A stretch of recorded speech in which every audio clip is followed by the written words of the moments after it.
श्री शिवाय नमस्तुभ्यम। हर हर महादेव। आप सभी का दिन शुभ और मंगल में हो। इससे पहले की सारी कथाएं प्रेम और श्रद्धा से सुनने के लिए आप सभी का हृदय से बहुत बहुत धन्यवाद।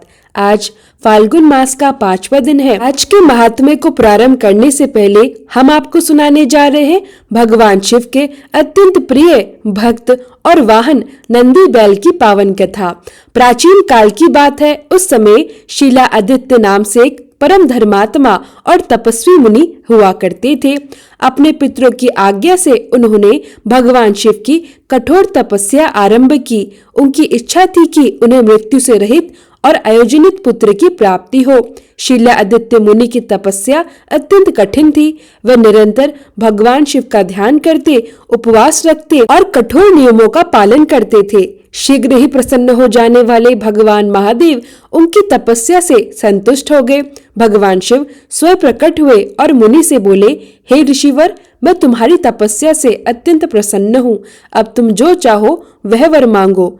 तब शीला आदित्य मुनि ने हाथ जोड़कर कहा, प्रभु, मुझे आपके समान ही मृत्यु से रहित अयोनिज पुत्र की प्राप्ति हो। भगवान शिव मुस्कुराए और बोले, हे तपोधन विप्र, यद्यपि मैं संपूर्ण जगत का पिता हूँ, फिर भी तुम्हारी तपस्या से प्रसन्न होकर यह वर देता हूँ कि मैं स्वयं तुम्हारे अयोनिज पुत्र के रूप में अवतार लूंगा और इस अवतार में मेरा नाम नंदी होगा। इतना कहकर भगवान शिव अंतर्ध्यान हो गए। कुछ समय पश्चात एक दिव्य घटना घटी। श्रेष्ठ यज्ञ अनुष्ठानों के समय शीला आदित्य मुनि के शरीर से गिरे पसीने की एक बूंद से एक अद्भुत पुत्र का जन्म हुआ। वह बालक सूर्य के समान तेजस्वी था।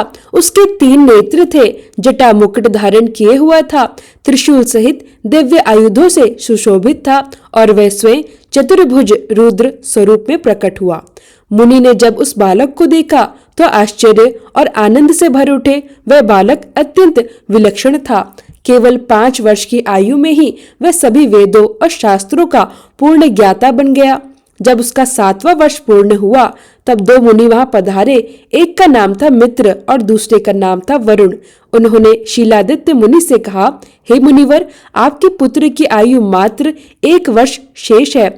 यह सुनते ही शीलादित्य मुनि अत्यंत दुखी और व्याकुल हो उठे। तब नंदी ने अपने पिता को ढांढस बंधाया और आत्मविश्वास के साथ कहा, पिताश्री, आप तनिक भी चिंता न करें। यमराज मेरा कुछ भी नहीं बिगाड़ सकते। भगवान शिव तो कालों के भी काल हैं। मैं स्वयं भगवान शिव की आराधना करूंगा और उनकी कृपा से मृत्यु पर विजय प्राप्त करूंगा। इतना कहकर नंदी वन की ओर प्रस्थान कर गए। वन में जाकर नंदी ने भगवान शिव को प्रसन्न करने के लिए अत्यंत कठोर तपस्या आरंभ की। उन्होंने 3 नेत्र, 10 भुजाएं और 5 मुख वाले भगवान सदाशिव का ध्यान किया। वे निरंतर रुद्र मंत्र का जाप करते रहे। नंदी की तपस्या इतनी कठोर थी कि समस्त दिशाएं उनके तेज से आलोकित हो उठी। उनकी भक्ति और तप से प्रसन्न होकर भगवान शिव माता पार्वती के साथ प्रकट हुए। भगवान शिव ने स्नेह पूर्वक कहा, हे शीलादित्य नंदन, तुमने अत्यंत उत्तम और कठिन तप किया है। मैं तुम्हारी तपस्या से पूर्णतः संतुष्ट हूँ। अब तुम्हारे मन में जो भी अभिलाषा हो वह मांग लो। यह सुनकर नंदी भाव विभोर हो गए। वे भगवान शिव और माता पार्वती के चरणों में गिर पड़े। भगवान शिव ने उन्हें उठाया और बोले, वत्स, वे दोनों मुनि जिन्हें मैंने भेजा था वही तुम्हारी परीक्षा थी। तुम्हें भला मृत्यु का भय क्यों हो? तुम तो मेरे ही अंश हो। तुम अजर, अमर, अविनाशी और अक्षय हो। तुम मेरे गणों के नायक बनोगे।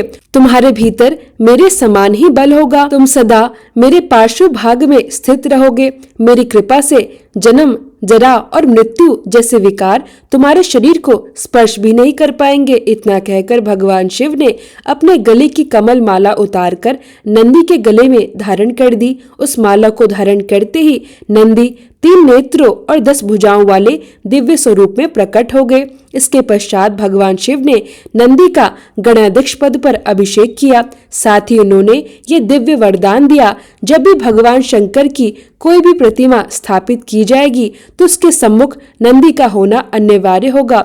यदि नंदी नहीं होंगे तो वह शिव प्रतिमा अधूरी मानी जाएगी। आज भी यदि हम ध्यान दें तो हर शिव मंदिर में, हर शिवालय में भगवान शिव की प्रतिमा के सम्मुख नंदी महाराज विराजमान दिखाई देते हैं। नंदी महाराज की दोनों आंखें निरंतर भगवान शिव की प्रतिमा पर ही लगी रहती हैं। कहा जाता है कि नंदी के नेत्रों में स्वयं भगवान शिव का वास होता है। नंदी महाराज के दोनों सींग हमें विवेक और संतुलन का संदेश देते हैं। उनके गले में बंधी घंटी यह प्रतीक है कि मनुष्य को निरंतर ईश्वर का स्मरण करते रहना चाहिए। यह तो सभी जानते हैं कि नंदी महाराज के बिना भगवान शिव का मंदिर कभी नहीं बनता, लेकिन हमारे देश में एक ऐसा अनोखा शिव मंदिर भी है जहां नंदी महाराज के बिना भगवान शिव की स्थापना हुई है। यह अद्भुत मंदिर भारत के नासिक में गोदावरी नदी के तट पर स्थित है। इस मंदिर का नाम है कपालेश्वर महादेव मंदिर।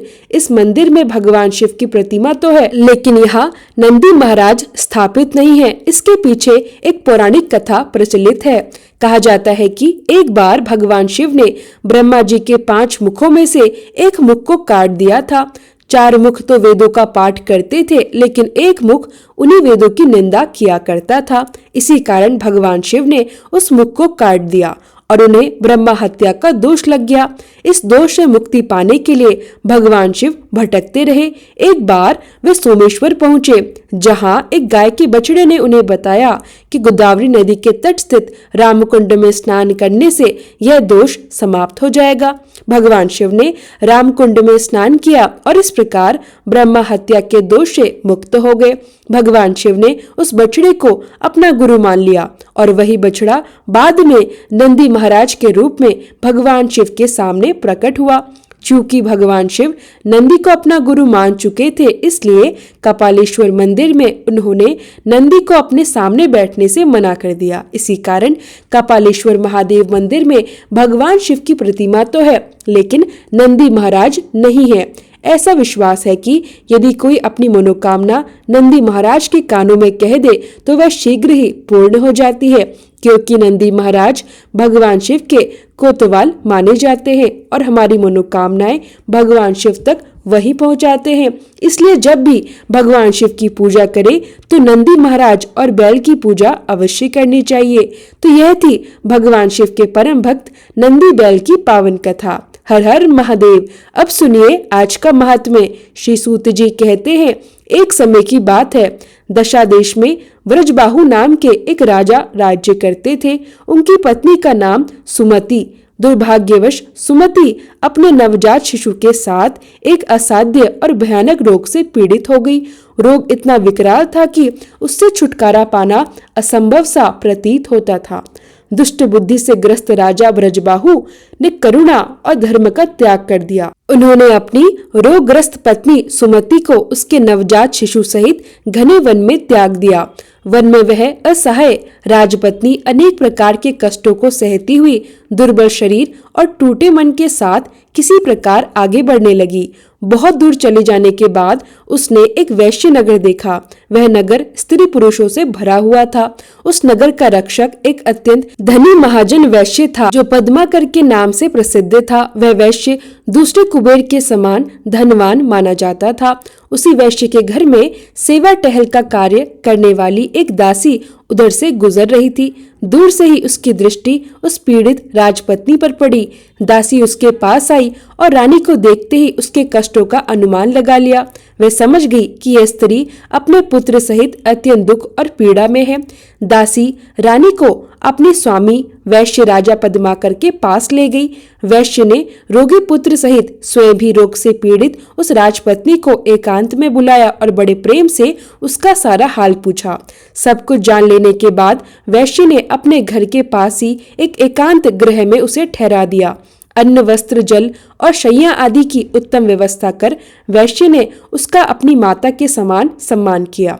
उस सुरक्षित स्थान पर रहते हुए भी राजपत्नी के शरीर के घाव और यक्ष्मा आदि रोग शांत नहीं हुए। कुछ ही दिनों में राजपत्नी का पुत्र भी गंभीर घावों से पीड़ित हो गया। उसकी अवस्था इतनी दयनीय हो गई कि वह वैद्यों की पहुंच से भी बाहर हो गया। किसी भी वैद्य से उसका उपचार संभव न हो सका और अंततः वह बालक मृत्यु को प्राप्त हो गया। अपने इकलौते पुत्र की मृत्यु से रानी पर दुखों का पहाड़ टूट पड़ा। वह शोक से व्याकुल होकर मूर्छित हो गई और टूटी हुई बेल के समान धरती पर गिर पड़ी। कुछ समय बाद जब उसे होश आया तो वैश्य की स्त्रियों ने उसे बहुत समझाया, बहुत ढांढस बंधाया, किंतु उसका हृदय शोक से भरा था। वह विलाप करती हुई कहने लगी, हाय पुत्र, बंधु बांधवों से त्यागी गई, दीन और अनाथ अपनी इस माता को छोड़कर तुम कहाँ चले गए। जब वह इस प्रकार करुण विलाप कर रही थी तभी वहां ऋषभ नाम से प्रसिद्ध एक शिवयोगी पधारे।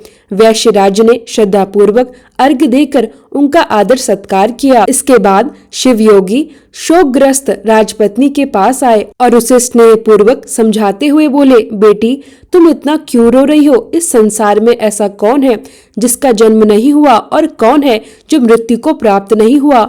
यह शरीर जल के फेन अर्थात झाग के समान क्षणभंगुर है। कभी इसके होने का भ्रम होता है तो कभी यह शांत हो जाता है और फिर कभी इसकी पुनः स्थिति दिखाई देती है। इसलिए विद्वान पुरुष इस नश्वर शरीर की मृत्यु पर शोक नहीं करते। सत्व, रज और तम ये तीनों गुण माया से उत्पन्न होते हैं और इन्हीं गुणों से इस शरीर की रचना होती है।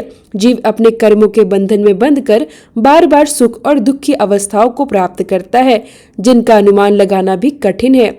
जिन देवताओं की आयु एक कल्प तक मानी जाती है उनकी स्थिति में भी परिवर्तन होता रहता है।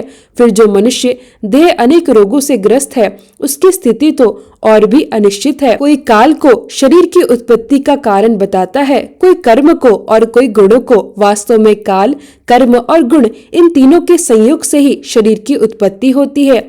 यदि तुम जन्म, बुढ़ापा और मृत्यु को जीतना चाहती हो तो मृत्यु को जीतने वाले सबके ईश्वर भगवान उमापति की शरण में जाओ। जब तक जीव भगवान शिव के चरण कमलों की शरण में नहीं जाता तब तक उसे जन्म, जरा और मृत्यु का भय बना रहता है।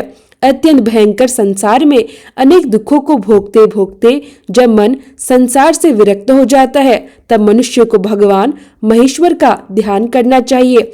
जो व्यक्ति मन से भगवान शिव के ध्यान रूपी अमृत का पान करता है उसे फिर संसार के विषय रूपी मदिरा की तृष्णा नहीं रहती। इस प्रकार शिवयोगी ने जब करुणा और विनय पूर्वक रानी को समझाया तब उसने उन्हें अपना गुरु मान लिया। उनके चरण कमलों में प्रणाम करके वह बोली, हे भगवान, जिसका इकलौता पुत्र मर गया हो, जिसे प्रिय बंधुओं ने त्याग दिया हो और जो स्वयं भयानक रोग से पीड़ित हो, ऐसी मुझ अभागिनी के लिए मृत्यु के सिवा और कौन सी गति शेष है। मैं शिशु के साथ ही प्राण त्याग देना चाहती हूँ। मृत्यु के समय आपका दर्शन हो गया, इसी से मैं कृतार्थ हूँ। रानी की यह करुण वाणी सुनकर दया के सागर शिव योगी मरे हुए बालक के पास आए। उन्होंने शिव मंत्र से अभिमंत्रित भस्म ली और उसे बालक के मुख में डाल दिया। जैसी वह विभूति उसके मुख में गई, मृत बालक में पुनः प्राण संचरित हो गए। उसकी इंद्रियां जागृत हो गई और वह दूध पीने की इच्छा से रोने लगा। यह दृश्य देखकर रानी की आंखों से आनंद के आंसू बहने लगे। वह झपटकर अपने पुत्र को गोद में उठाकर छाती से लगा ली और अपूर्व आनंद में डूब गई। इसके बाद शिव योगी ने माता और पुत्र दोनों के विषैले घावों से युक्त शरीर पर उसी भस्म का स्पर्श कराया। उस स्पर्श से उनके शरीर दिव्य हो गए। वे देवताओं के समान कांतिमान स्वरूप धारण कर गए। तब ऋषभ योगी ने रानी से कहा, बेटी तुम दीर्घ काल तक जीवित रहो। जब तक संसार रहेगा तब तक वृद्धा अवस्था तुम्हारा स्पर्श भी नहीं कर सकेगी। तुम्हारा यह पुत्र लोक में भद्राय नाम से प्रसिद्ध होगा और अपना राज्य भी प्राप्त करेगा। तब तक तुम इसी वैश्य राज के घर में निवास करो जब तक यह पुत्र पूर्ण रूप से विद्वान न हो जाए। यह कहकर ऋषभ योगी भस्म की शक्ति से मृत राजकुमार को जीवित कर अपने अभीष्ट स्थान को प्रस्थान कर गए। भद्राय अब उसी वैश्य राज पद्माकर के घर में पलने बढ़ने लगा। वैश्य का भी एक पुत्र था जिसका नाम सुनय था। वह राजकुमार भद्राय का सखा बन गया। दोनों बालक एक दूसरे से अत्यंत स्नेह रखते थे, साथ खेलते, साथ पढ़ते और साथ जीवन के संस्कार सीखते। वैश्यराज ने विद्वान ब्राह्मणों द्वारा राजकुमार भद्राय और अपने पुत्र सुनय दोनों का संस्कार विधि पूर्वक करवाया। समय आने पर दोनों का उपनयन संस्कार भी संपन्न हुआ। उपनयन के पश्चात दोनों बालक गुरु सेवा में तत्पर हो गए। अत्यंत विनय और श्रद्धा के साथ उन्होंने संपूर्ण विद्याओं का संग्रह किया और धीरे धीरे ज्ञान, विवेक और सद्गुणों से परिपूर्ण होने लगे। जिस समय राजकुमार को जन्म लिए 1.25 वर्ष बीत चुका था, उसी समय वह ऋषभ योगी पुनः वैश्यराज के घर पधारे। योगी के आगमन से पूरा राजमहल आनंद से भर गया। रानी और राजकुमार ने अत्यंत हर्ष के साथ बार बार उन्हें प्रणाम किया और विधि अनुसार उनकी पूजा अर्चना की। उन दोनों द्वारा पूजित होने पर योगेश्वर शिव योगी ने स्नेह पूर्वक कहा, बेटा तुम कुशल से तो हो ना? तुम्हारी माता को कोई भी कष्ट तो नहीं है? क्या तुमने सभी विद्याओं का अध्ययन कर लिया है? क्या तुम अपने गुरुजनों की सेवा में सदा लीन रहते हो वत्स? और क्या तुम मुझे अपने प्राणदाता गुरु को कभी स्मरण भी करते हो या नहीं? योगेश्वर ऋषभ के ऐसे कहते ही विनयशील स्वभाव वाली रानी ने अपने पुत्र को उठाकर सीधे उनके चरणों में रख दिया और विनम्र स्वर में बोली, गुरुदेव यह तो आपका ही पुत्र है, आप ही इसके सदा प्राणदाता और पिता है। आप कृपा करके अपने इस शिष्य पर अनुग्रह करें और इसे सत्पुरुषों के उत्तम मार्ग तथा शुभ कर्मों का उपदेश दे। रानी की इस भक्ति और विनय से प्रसन्न होकर परम बुद्धिमान शिव योगी ने राजकुमार को सन्मार्ग का उपदेश देना आरंभ किया। शिव योगी बोले, वत्स वेद, स्मृति और पुराणों में जिसका उपदेश दिया गया है वही सनातन धर्म है। सभी मनुष्यों को चाहिए कि वे अपने अपने वर्ण और आश्रम के अनुसार सदा शास्त्रों में बताए गए धर्म का पालन करें। बेटा तुम सदा सत्पुरुषों के मार्ग पर चलना, उत्तम आचार का ही पालन करना, देवताओं की आज्ञा का कभी उल्लंघन मत करना और न ही कभी उनका अपमान करना। गौ, देवता, गुरु और ब्राह्मण इन सभी के प्रति सदा श्रद्धा और भक्ति भाव बनाए रखना। यदि कभी अतिथि रूप में चांडाल भी तुम्हारे घर आ जाए तो भी उसका सम्मान और सत्कार करना। अपने प्राणों पर संकट आ जाए तब भी सत्य का त्याग मत करना। महाबाहु, पराय धन, पराई स्त्री, देवताओं और ब्राह्मणों की वस्तुओं तथा अत्यंत दुर्लभ पदार्थों की तृष्णा का त्याग कर देना। महामते, सदा उत्तम कथा, उत्तम आचार, उत्तम व्रत, सत्पुरुषों का संग और धर्म के संग्रह की इच्छा रखना। स्नान, जप, होम, स्वाध्याय, पितृतर्पण, गौ पूजन, देव पूजन और अतिथि पूजन, इन सब में कभी आलस्य को पास मत आने देना। क्रोध, देश, भय, ईर्ष्या, चुगली, अनुचित आग्रह, कुटिलता, दंभ और उद्वेग, इन सभी का प्रयत्न पूर्वक त्याग कर देना। अकारण बैर, व्यर्थ की बकवास और दूसरों की निंदा से सदा दूर रहना। अधिक भोजन, अधिक परिश्रम, अधिक बातचीत, अधिक खेलकूद और भोग विलास, इन सब का भी त्याग कर देना। वत्स, ब्रह्म मुहूर्त में उठकर शुद्ध आचमन करो। सबसे पहले अपने गुरु को प्रणाम करो, उसके बाद उमापति भगवान शिव का ध्यान करो, फिर लक्ष्मीपति नारायण, ब्रह्मा, श्री गणेश, स्कंद, कात्यायनी देवी, महालक्ष्मी, सरस्वती, इंद्र आदि लोकपालों तथा पवित्र यश वाले महर्षियों का स्मरण करो। इसके बाद उदय काल में भगवान सूर्य को सदा प्रणाम करना। गंध, पुष्प, तांबूल, शाक, पके फल, प्रिय भक्ष्य और नवीन पदार्थ पहले भगवान शिव को अर्पित करना और फिर प्रसाद रूप में स्वयं ग्रहण करना। जो भी दान, सत्कर्म, जप, स्नान, होम, चिंतन और तप तुम करो वह सब भगवान शिव को समर्पित कर देना। खाते पीते, चलते बैठते, बोलते सोते, देखते सुनते हर समय भगवान शिव का ही ध्यान बनाए रखना। प्रतिदिन मंत्रराज पंचाक्षर अर्थात ओम नमः शिवाय इसका जप और ध्यान करते हुए अपने मन को सदा भगवान शिव के चरणों में रमाए रखना। वत्स, यह संक्षेप में तुम्हारे लिए धर्म का उपदेश है। ऋषभ शिव योगी बोले, हे भद्रायु, पवित्र स्थान पर यथा योग्य आसन बिछाकर बैठो। इंद्रियों को अपने वश में करके प्राणायाम पूर्वक अविनाशी भगवान शिव का चिंतन करो। फिर श्रद्धा के साथ मन को एकाग्र करके शिव कवच द्वारा अपनी रक्षा करो। ऐसा कहकर ऋषभ योगी ने राजकुमार को एक अत्यंत भारी आवाज करने वाला शंख और शत्रु का नाश करने वाली एक खड्ग प्रदान की। इसके बाद उन्होंने भस्म को मंत्र से अभिमंत्रित करके राजकुमार के समस्त अंगों पर लगाया और उसे 12,000 हाथियों के समान बल प्रदान किया। योगी ने कहा, वत्स, इस तलवार की धार अत्यंत पैनी है। जिस शत्रु को तुम इसे एक बार भी दिखा दोगे उसकी तत्काल मृत्यु हो जाएगी, और जो भी शत्रु इस शंख की ध्वनि सुनेंगे वह मूर्छित होकर गिर पड़ेंगे और अपने हथियार छोड़ देंगे। यह खड्ग और शंख दोनों ही दिव्य हैं। इनके प्रभाव से, भगवान शिव के कवच की महिमा से, भस्म धारण से प्राप्त शक्ति से और 12,000 हाथियों के समान बल से तुम शत्रु सेना पर अवश्य विजय प्राप्त करोगे। तुम अपने पिता का सिंहासन प्राप्त करके इस पृथ्वी की रक्षा करोगे। इस प्रकार माता सहित भद्रायु को भली भांति उपदेश देकर और उनसे पूजित होकर योगी बाबा अपनी इच्छा अनुसार वहां से चले गए।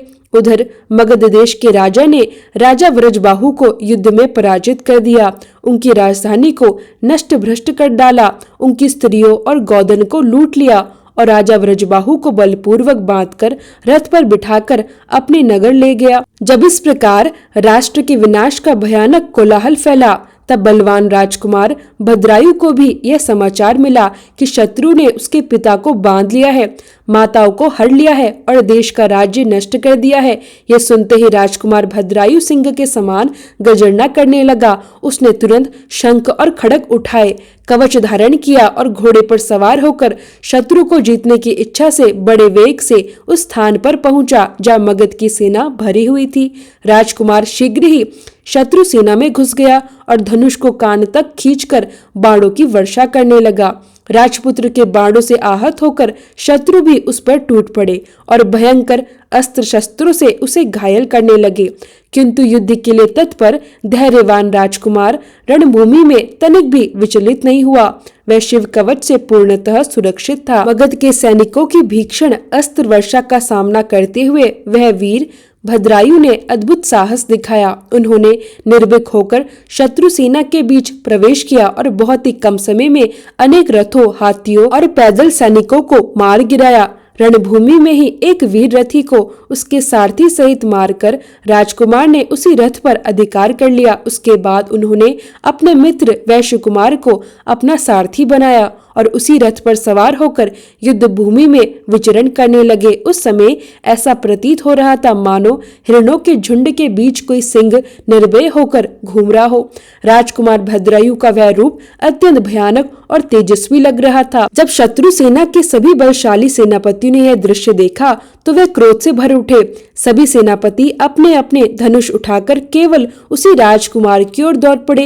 यह देखकर राजकुमार भद्रायु ने भीषण खड्ग उठाया और उन आक्रमणकारियों के सामने अपना अद्वितीय पराक्रम दिखाने के लिए आगे बढ़े। उनकी चमकती हुई विकराल तलवार को देखते ही सभी सेनापति भय से कांप उठे और उनके हाथों से अस्त्र छूटने लगे।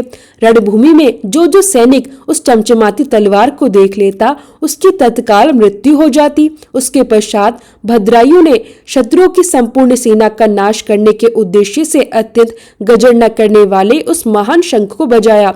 शंख ध्वनि सुनते ही सभी शत्रु मूर्छित होकर पृथ्वी पर गिर पड़े। भूमि पर पड़े हुए उन मूर्छित और शस्त्रहीन सैनिकों को मरा हुआ समझकर धर्मशास्त्र के ज्ञाता राजकुमार ने उनका वध नहीं किया। उन्होंने अपने बंधन में पड़े पिता को मुक्त कराया और शत्रु के अधीन बंदी बनी हुई अपनी माताओं को भी छुड़ा लिया। इसी प्रकार राजकुमार ने मुख्यमंत्रियों, अन्य प्रवासियों की स्त्रियों, बालिकों और कन्याओं को भी शत्रु के भय से मुक्त कराया। उन्होंने गौधन आदि लौटाकर सबको आश्वासन दिया और धैर्य बंधाया। इसके बाद राजकुमार ने नगर के राजा, मंत्रियों तथा प्रमुख अधिकारियों और सेनापतियों को बंदी बनाकर बलपूर्वक अपनी पुरी में प्रवेश कराया। पहले युद्ध में जो लोग चारों दिशाओं में भाग गए थे वे सभी अब निश्चिंत होकर अपने राज्य में लौट आए। राजकुमार का ऐसा अद्भुत पराक्रम देखकर सभी लोग विस्मय में पड़ गए। सबके मन में यह विचार उठने लगा कि अहो, यह कोई योग्य सिद्ध पुरुष है, कोई तपस्सिद्ध महापुरुष है अथवा स्वयं कोई देवता है, क्योंकि उन्होंने जो महान कार्य किया था वह सामान्य मनुष्य की शक्ति से परे था। इस अनंत शक्तिधर वीर ने तो अकेले ही 9 अक्षौहिणी सेना को परास्त कर दिया था। उस समय भद्रायु के पिता राजा व्रजबाहु विस्मय और आनंद में डूबे हुए नेत्रों से अश्रुधारा बहाते हुए उनके सामने आए। राजकुमार ने प्रेम से विह्वल होकर अपने पिता को सादर प्रणाम किया। तब राजा ने भावुक होकर पूछा, महामते, तुम कौन हो? देवता हो, मनुष्य हो या कोई गंधर्व? तुम्हारे माता पिता कौन है? तुमने हमें और हमारी स्त्रियों को किस कारण शत्रु के बंधन से मुक्त कराया? तुम्हारा नाम क्या है और तुम्हारा देश कौन सा है? राजा आगे बोले, तुम्हारे इस महान उपकार से मैं अपने बंधु बांधवों सहित 1000 जन्मों में भी मुक्त नहीं हो सकता। इन पुत्रों, इन पत्नियों तथा इस राज्य नगर को छोड़कर अब मेरा मन तो केवल तुम्ही में ही प्रेम पूर्वक बंध गया है। तब भद्रायु ने विनम्रता से कहा, राजन, यह मेरा सखा है, इसका नाम सुनय है। मैं इसी के सुंदर घर में अपनी माता के साथ रहता हूँ। मेरा नाम भद्रायु है। अपना पूरा वृत्तांत मैं आपको बाद में बताऊंगा। इस समय आप अपनी स्त्रियों और मित्रजनों के साथ नगर में प्रवेश कीजिए और शत्रु का भय त्याग कर सुखपूर्वक निवास कीजिए। जब तक मैं पुनः लौट कर न आऊं तब तक इन शत्रु को मुक्त ना कीजिएगा। ऐसा कहकर राजकुमार भद्रायु राजा की आज्ञा से अपने घर लौट आए और अपनी माता को समस्त समाचार सुनाया। रानी ने प्रसन्न होकर अपने पुत्र को हृदय से लगा लिया। वैश्यराज ने भी प्रेम पूर्वक राजकुमार का आलिंगन कर उसका विशेष सत्कार किया। इधर महाराज व्रजबाहु भी अपनी स्त्रियों, पुत्रों और मंत्रियों के साथ राजमहल में प्रवेश कर अत्यंत प्रसन्न हुए। रात्रि व्यतीत होने पर वे योग्यों में श्रेष्ठ महारानी सीमंतन के पति राजा चंद्रांगन के पास पहुँचे। उन्होंने भद्रायु की उत्पत्ति और इसके अलौकिक पराक्रम का वर्णन किया और एकांत में प्रेम पूर्वक बोले, राजन, तुम अपनी पुत्री कीर्तिमालिनी का विवाह राजकुमार भद्रायु से कर दो। इस प्रकार निषदराज को समझाकर योगी ऋषभ वहां से चले गए। इसके बाद राजा चंद्रांगन ने शुभ मुहूर्त में भद्रायु को बुलाया और अपनी पुत्री कीर्तिमालिनी का विवाह उनके साथ संपन्न कराया।